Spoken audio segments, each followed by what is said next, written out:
Donald Trump was speaking about the polls at a campaign event, and he dove headfirst into a conspiracy.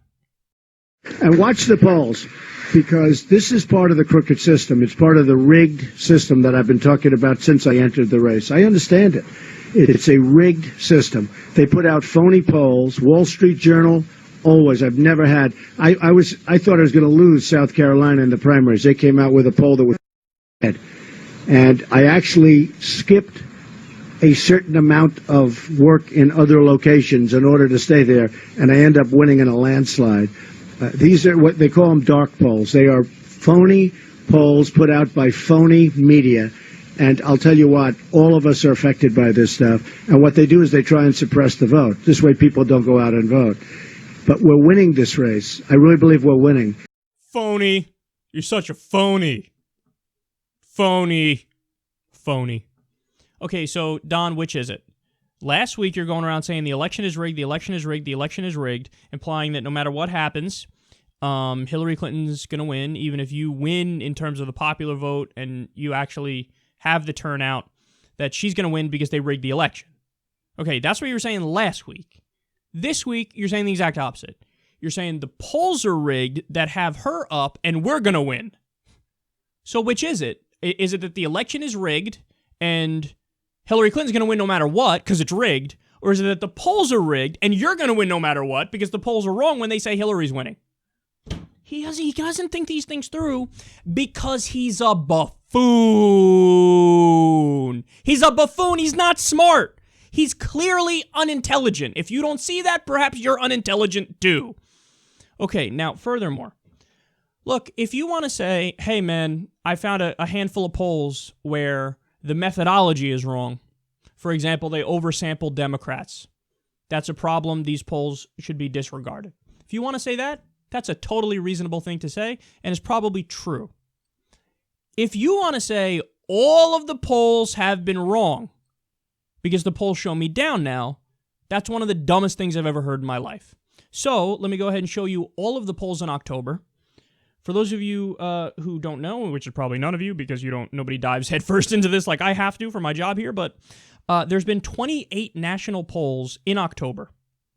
How many of them is Donald Trump leading in? A grand total of 3. 28 polls, 3 of them he's winning, and by the way, when he's winning, it ain't by a lot, it's within the margin of error every time. So let's stop and think about this. Don, there's been 28 polls in October, national polls in October. 3 of them have you winning. Is it your contention the 25 others are just rigged? You're up in them, but they're rigged against you. They're just, all of them are. So all the different polls from all the different companies at all those different times throughout the month, all 25 of them are rigged. Every one. That's just not true. And by the way, this exact same thing happened with Mitt Romney in 2012. You guys don't remember the whole unskewed polls controversy? So virtually every poll had Obama winning. If I'm not mistaken, I think it was 88% on Nate Silver's website the day of the election that Obama would win. So of like 30 polls or whatever, it was like virtually the same thing. Only 2 or 3 polls had Mitt Romney winning. The rest of them had Obama winning. On election day, he ended up winning. Rush Limbaugh, Larry Kudlow, George Will, and people inside the Romney administration were like, campaign, I should say. They all thought, no, we have internal polls. We're going to win this. Why? Because there were some right-wing jackasses who did exactly what Trump is doing right now, where they tried to say every single poll is rigged. We're the only ones that have the answer, and Romney's going to win. And then that bubble, pop, got burst. Now, this time, it's so sad and it's so brazen. Even Rush Limbaugh, who was along with the conspiracy last time, Romney's going to win. It's going to be a landslide, he said. And then fucking Obama won in a landslide. Even Limbaugh came out yesterday. He's like, okay, look, pump your brakes a little bit, guys. He said, I thought in 2012, I thought the same thing. Hey, the polls are all rigged. They're all skewed. And we got the unskewed polls. Romney's going to win. And then he didn't win. Because all the polls were not rigged. Now he's even saying the same thing. Don't assume the polls are rigged. Don't do it. Don, you're probably down in 25 out of 28 because you're down in 25 out of 28, buddy. And again, he can't even get his own conspiracy straight. Which is it? The election is rigged, Hillary's going to win no matter what, or the polls are rigged and we're going to win no matter what. He's such a silly person, man. Look, the reality is she's up 5.5 points on average. And at this point, it's late enough in the election. I don't disagree with Nate Silver at this point. He's got an 88%, 85% or so that Hillary Clinton's going to win. That's the most conservative estimate. Some people have it over 90%.